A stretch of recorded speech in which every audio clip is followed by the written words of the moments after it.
Pernah nggak sih kalian ngerasa cemas cuma ngebayangin apa yang terjadi kalau ada yang laporin kalian ke polisi? Laporan polisi, apa iya itu artinya hidup kita bakal langsung berubah total? Hari ini, yuk kita bongkar sama-sama semua mitos dan ketakutan di balik pertanyaan itu.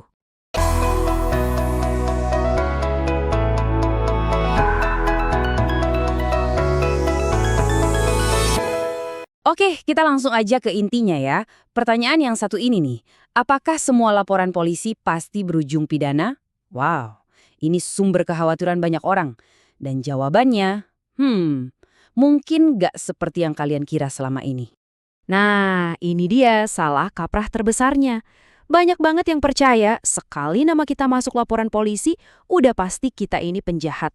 Seolah-olah surat laporan itu udah sama kayak palu hakim. Padahal aslinya prosesnya tuh jauh lebih rumit dari itu. Oke, kita bedah dulu bagian pertama.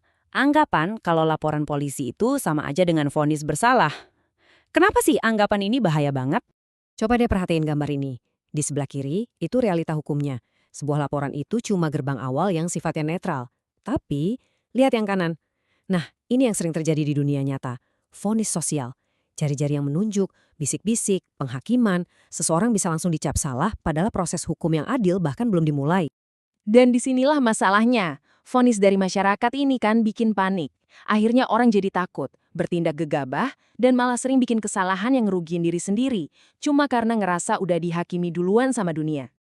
Terus, apa dong yang sebenarnya terjadi kalau ada laporan masuk? Yuk kita geser dan lihat gimana proses hukum yang sebenarnya itu berjalan. Ini bukan sulap ya, ini ada prosedurnya. Coba deh kita ulangi sama-sama ya. Laporan polisi itu bukan vonis. Ini poin yang penting banget buat kita pegang. Laporan itu cuma sinyal buat aparat penegak hukum untuk mulai kerja, mulai menyelidiki, bukan untuk langsung menghakimi. Dan ini nih PR-nya polisi. Mereka tuh nggak bisa asal proses laporan loh. Mereka harus mastiin 3 hal penting. Pertama, ini beneran ada peristiwa pidana nggak sih? Kedua, semua unsur-unsur pasalnya masuk semua nggak? Dan ketiga, yang paling krusial, buktinya cukup kuat nggak?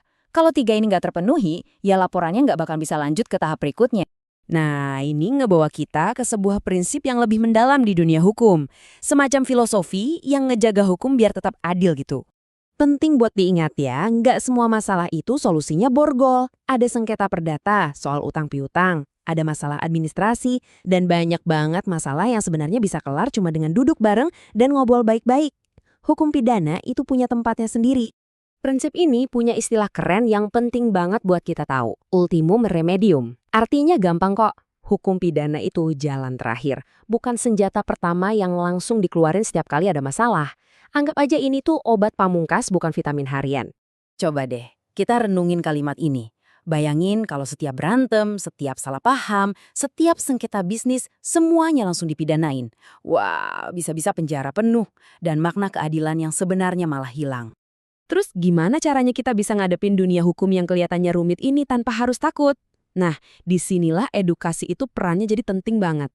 ILETS itu hadir bukan buat ngebela yang salah loh ya, tapi buat ngasih kacamata yang jernih buat masyarakat. Tujuannya apa? Biar kita semua ngelihat hukum itu pakai logika dan tahu aturan mainnya, bukan lagi berdasarkan emosi atau rasa takut semata. Dan komitmen mereka buat memberdayakan masyarakat itu kelihatan banget dari cakupan kerja mereka.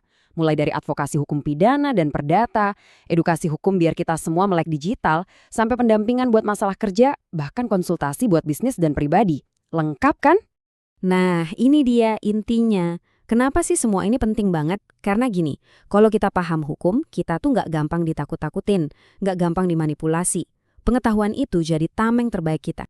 Moto mereka ini ngerangkum semuanya dengan pas banget.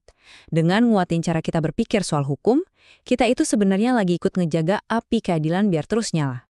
Jadi, kalau kalian mau terus belajar dan nggak mau lagi takut sama hukum, yuk langsung aja ikuti kanal dan media sosialnya ELTS Update. Makasih banyak udah nyimak, ini ELTS Jombang. Dari Jombang, menyapa Indonesia.